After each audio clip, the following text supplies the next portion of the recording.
Baik dokter, Om Swastiastu, terima kasih atas waktunya. Jadi di sini saya akan mempresentasikan yaitu tentang resusitasi jantung paru. Jadi izin untuk memperkenalkan diri terlebih dahulu, saya Putu Krisna Bayu Suryana Putra, yaitu koordinan anestesi kelompok 8 angkatan 2016. Baik, langsung saja. Jadi yang kita ketahui resusitasi jantung paru atau yang kita singkat dengan RJP, yaitu usaha untuk mengembalikan fungsi pernapasan atau sirkulasi akibat hentinya fungsi dan atau denyut jantung. Jadi di sini RDP adalah usaha untuk mengembalikan fungsi pernapasan jika terjadinya gagal nafas atau terjadinya gagal jantung seperti itu. Jadi yang pertama untuk indikasinya itu adanya henti nafas. Jadi indikasi untuk melakukan RDP adanya henti nafas dan juga adanya henti jantung seperti itu.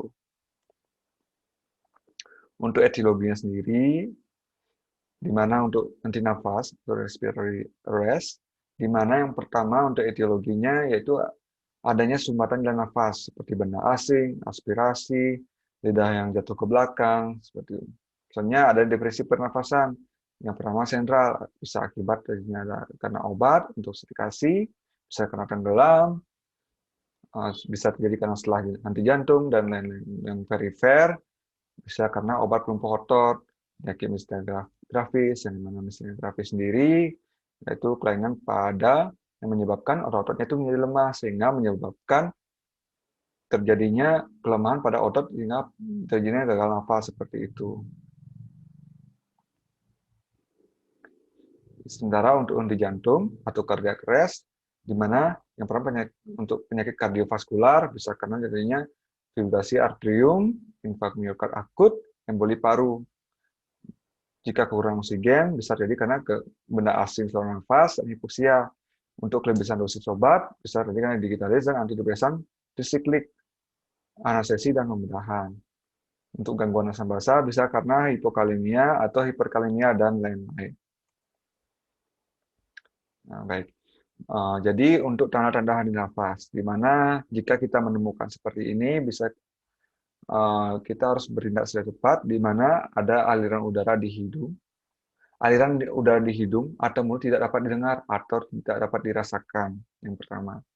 Yang kedua, pada gerakan nafas spontan terlihat retraksi supraklavikula di sela ega serta tidak adanya pengembangan dada saat inspirasi. Yang ketiga, adanya kesulitan inflasi paru dalam usaha memberikan ventilasi buatan. Bisa terjadinya disertai bunyi nafas tambahan seperti yang pertama snoring dan juga adanya wheezing. Yang kelima, adanya penurunan kesadaran dan peningkatan karbon dioksida di arteri. Yang keenam, hipoksemia, bisa adanya takikardi, gelisah, berkeringat, dan sianosis. Berikut tanda-tanda adanya henti nafas. Selanjutnya tanda-tanda henti jantung, di mana hilangnya kesadaran dalam waktu 10-20 detik setelah henti jantung. Henti nafas, ya, atau apnu, yang muncul setelah 15-20 detik henti jantung.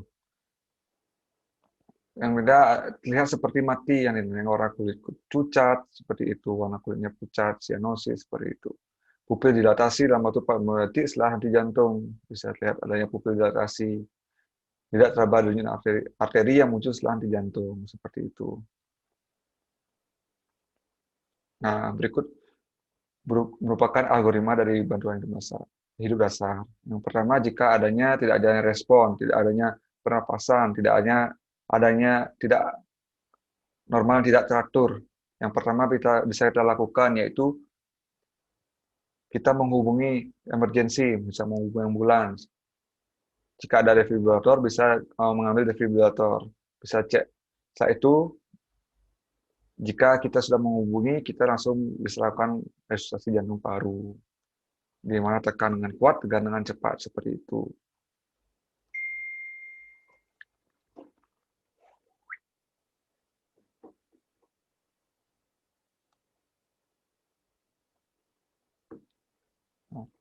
Selanjutnya untuk langkah-langkah dari RJP sendiri. Yang pertama, kita evaluasi respon korban.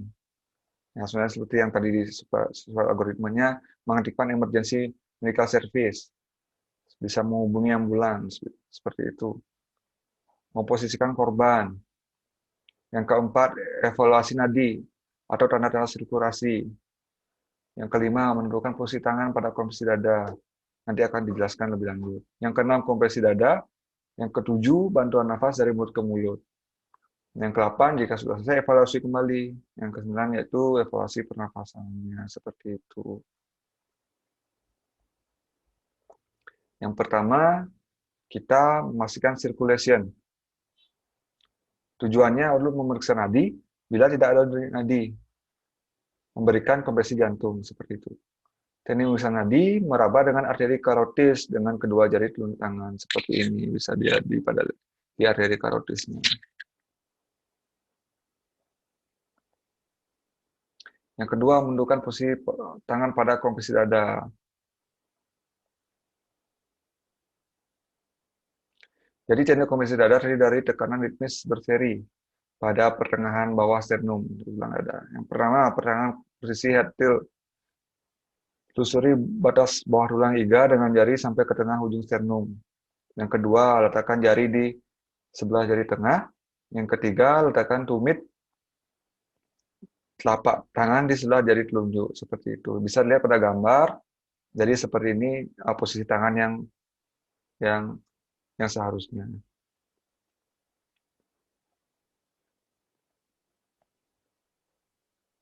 Nah, ini merupakan posisi tangan yang benar untuk melakukan adanya RDP. Seperti itu ya.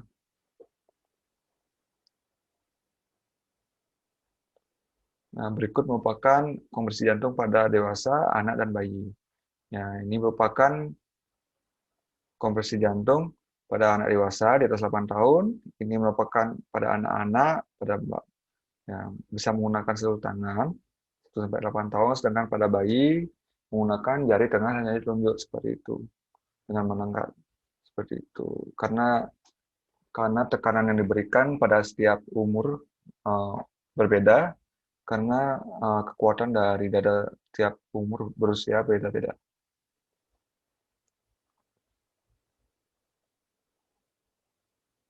Nah, berikut merupakan tabel dari arahan untuk jika melakukan kompresi dewasa, anak-anak, dan bayi sendiri. Untuk kompresi dadanya, yang pertama angkat jari telunjuk dan jari tengah. Letakkan tumit, tangan yang lain di atas tangan yang menempel di sternum. Kaitkan jari tangan yang di atas pada tangan yang menempel sternum. Jari tangan yang tidak menempel sternum tidak boleh menyentuh dinding dada. Soalnya luruskan dan kunci kedua siku. Jadi siku tegak lurus, tidak boleh bengkok. Bahu penolong di atas dada korban. Gunakan berat badan Anda untuk menekan dada selama 45 cm. Jadi mengapa kita menggunakan berat badan kita? Karena agar kita sendiri, karena memerlukan kompresi yang cukup banyak, kita memerlukan supaya kita mengirit tenaga seperti itu, supaya tidak kelelahan, supaya kita sendiri tidak kelelahan. Jadi menggunakan berat badan sendiri. Jadi tidak perlu mendorong seperti itu. Jadi lakukan kompresi dada 100 kali per menit dengan rasio kompresi adalah 30/2, di mana kita melakukan kompresi 30 kali, setelah itu berikan ventilasi 2 kali seperti itu. Lakukan 5 siklus atau kurang lebih 2 menit. Nah, jadi setelah 5 siklus kita evaluasi kembali seperti itu. Nah, bila adanya automatic external defibrillator atau alat kejut seperti itu, kita bisa evaluasi irama jantung yang ada sehingga kerjakan apa yang diperlukan dari AED seperti itu. Nanti ada alat namanya AED, nanti dia sendiri akan mengarahkan. Soalnya kita melakukan EJP dengan kecepatan 100 kali per menit secara teratur, kedalaman 5 cm atau sepertiga dari diameter dari anterior posterior dada korban, dan minimal interupsi.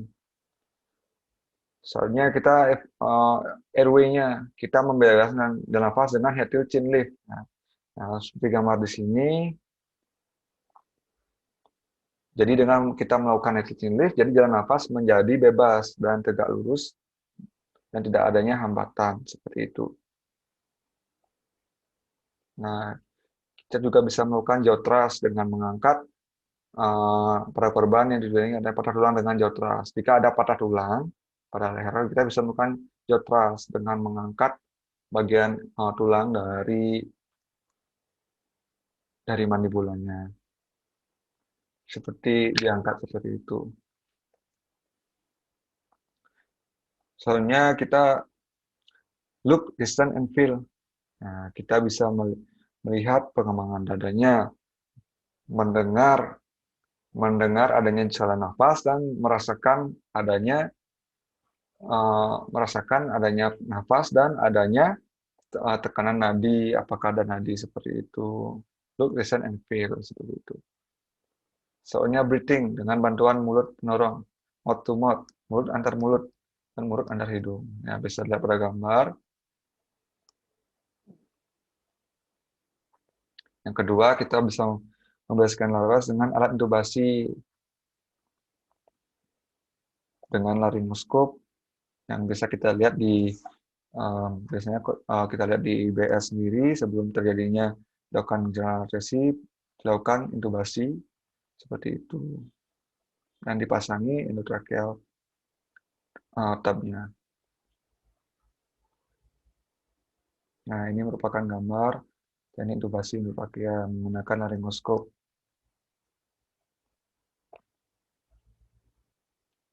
Ya, kita buka mulut dengan cross finger seperti itu. Selanjutnya, kita menggunakan laryngoskop untuk menekan lidah dan sampai ke folikulanya. Setelah itu kita lihat epiglottis dan kita masukkan dari endotracheal tube-nya seperti itu.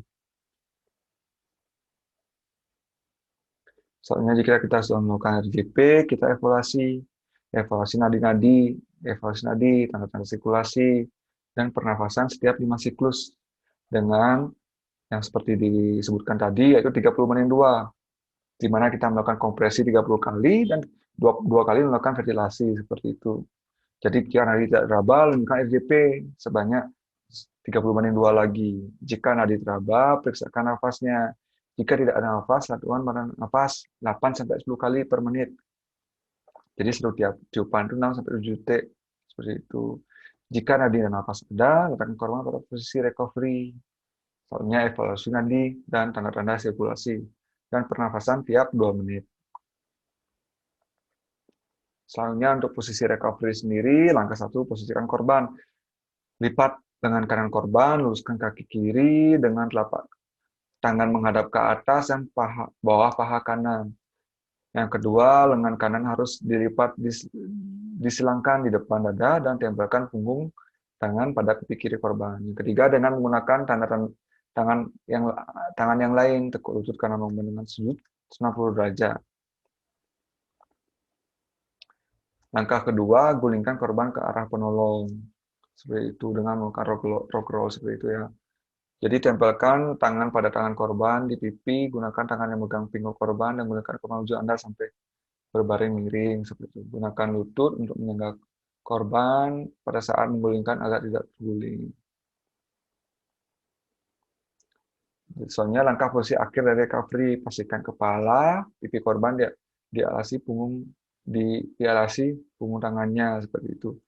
Periksa posisi tangan korban, yang lain menggeletak bebas dan telapak menghadap ke atas. Tungkai kanan tetap dipertahankan dalam posisi tersebut 90 derajat pada sendi lutut.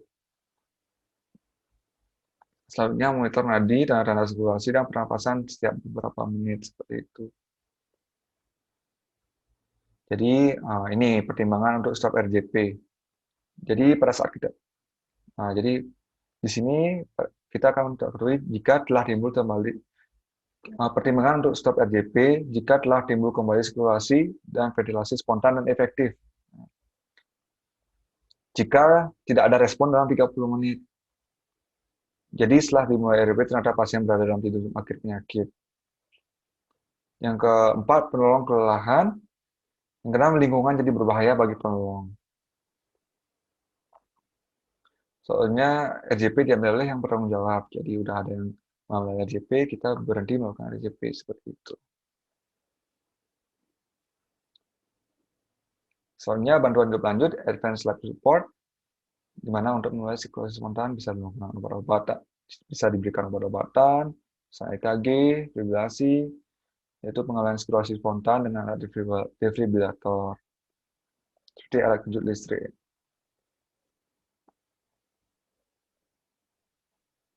Nah, ini menggunakan AED. Jadi yang pertama UKED. Nah, jadi ada AED yang langsung buka langsung menyala. Jika tidak, kita menyalakan secara sendiri.